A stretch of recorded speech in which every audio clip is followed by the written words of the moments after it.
നമസ്കാരം, കൊട്ടാരക്കര മീഡിയയിലേക്ക് സ്വാഗതം.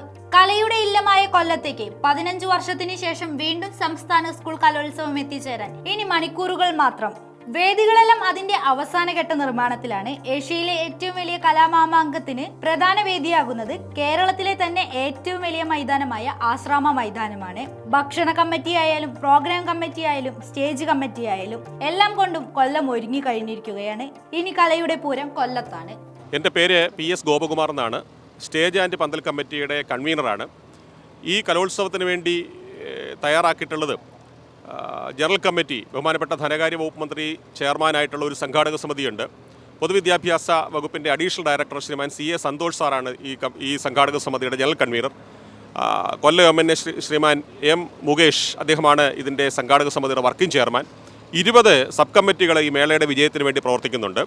അത് 20 അംഗീകൃത അധ്യാപക സംഘടനകളുടെ നിയന്ത്രണത്തിലാണ് ഈ സബ് കമ്മിറ്റികൾ. ദേശീയ അധ്യാപക പരിഷത്ത് എന്ന് പറയുന്ന ഞങ്ങളുടെ സംഘടനയ്ക്കാണ് സ്റ്റേജ് പന്തൽ കമ്മിറ്റിയുടെ ചുമതല.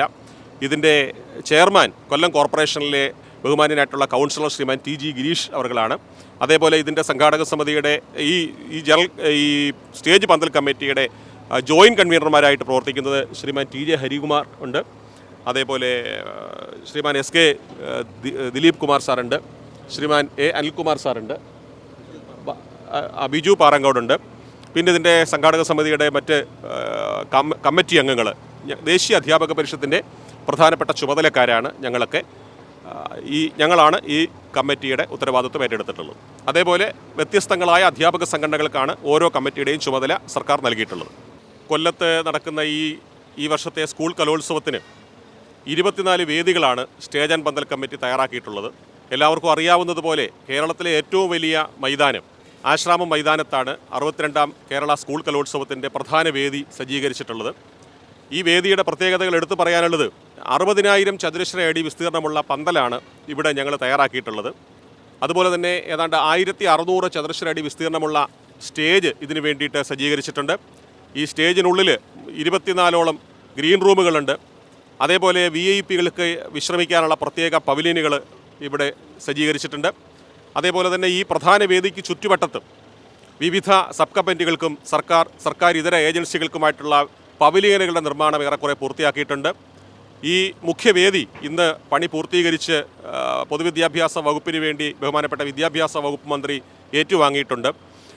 ഏറ്റവും പ്രധാനപ്പെട്ട മറ്റൊരു സവിശേഷത, ഈ 24 വേദികളും കേരളത്തിലെ സ്കൂൾ കലോത്സവത്തിന് വേണ്ടി സജ്ജീകരിച്ചിട്ടുള്ള 24 വേദികളും ഈ പന്തൽ കമ്മിറ്റി ഇൻഷുർ ചെയ്തിട്ടുണ്ട്. അതേപോലെ തന്നെ ആശ്രാമം മൈതാനത്തു നിന്നൊരു 800 മീറ്റർ അകലെയുള്ള ക്രേവൺ LMS HS ഗ്രൗണ്ടിലാണ് ഭക്ഷണത്തിൻ്റെ പന്തൽ തയ്യാറാക്കിയിട്ടുള്ളത്. അവിടെ 27,000 ചതുരശ്ര അടി വിസ്തീർണത്തിലാണ് ഭക്ഷണ പന്തൽ സജ്ജീകരിച്ചിട്ടുള്ളത്. ഒരേ സമയത്ത് ഏകദേശം 3,000 പേർക്ക് ഇരുന്ന് ഭക്ഷണം കഴിക്കാനുള്ള സജ്ജീകരണം ഞങ്ങളവിടെ ഒരുക്കിയിട്ടുണ്ട്. അതേപോലെ തന്നെ ഏതാണ്ട് 7,000-ഓളം ചതുരശ്ര അടി വിസ്തീർണമുള്ള പാചകപ്പുര, അടുക്കള സജ്ജീകരിച്ചിട്ടുണ്ട്.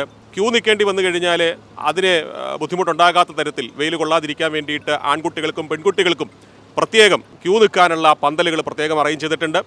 അതേപോലെ തന്നെ കൊല്ലത്തെ വിവിധ ഓഡിറ്റോറിയങ്ങൾ, C Kesavan memorial town hall, അതേപോലെ തന്നെ CSI കൺവെൻഷൻ സെൻറ്റർ, അതുപോലെ സോപാനം ഓഡിറ്റോറിയം, ഈ തരത്തിലുള്ള ഓഡിറ്റോറിയങ്ങൾ, പിന്നെ അതേപോലെ ആശ്രാമം ശ്രീകൃഷ്ണസ്വാമി ക്ഷേത്രത്തിൻ്റെ ഓഡിറ്റോറിയം, പിന്നെ നഗരത്തിലെ പ്രധാനപ്പെട്ട ഹൈസ്കൂളുകൾ, ഇതൊക്കെ തന്നെ ഇതിനു വേണ്ടിയിട്ട് വേദികളായിട്ട് ഞങ്ങൾ ക്രമീകരിച്ചിട്ടുണ്ട്.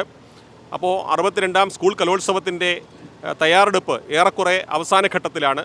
പന്തൽ സ്റ്റേജ് കമ്മിറ്റി അതിൻ്റെ പണി ഉത്തരവാദിത്വത്തോടു കൂടി പൂർത്തീകരിച്ചിരിക്കുന്നു എന്ന് വേണം ഈ സമയത്ത് പറയാൻ.